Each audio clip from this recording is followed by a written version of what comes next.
লক্ষ্মীপুরের কমলনগরে একটি অবৈধ ইটভাটার বিষাক্ত ধোঁয়ার প্রভাবে অন্তত ৪০ একর জমির আবাদি ফসল মারাত্মকভাবে ক্ষতিগ্রস্ত হয়েছে বলে অভিযোগ উঠেছে।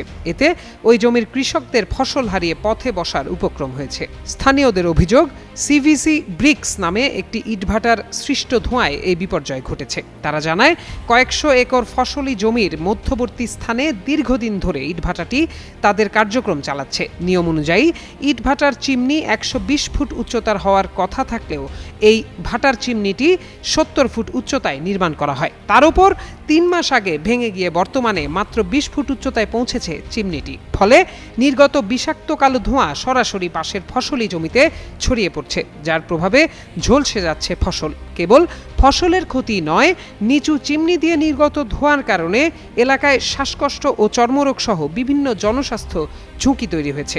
চাষ করা সয়াবিন ও বাদামের ফসলের ক্ষতিতে ২০ লাখ টাকার ক্ষতিপূরণ ও ইটভাটার কার্যক্রম বন্ধের দাবি জানিয়ে উপজেলা নির্বাহী কর্মকর্তার কাছে লিখিত অভিযোগ দায়ের করেছেন ভুক্তভোগীরা।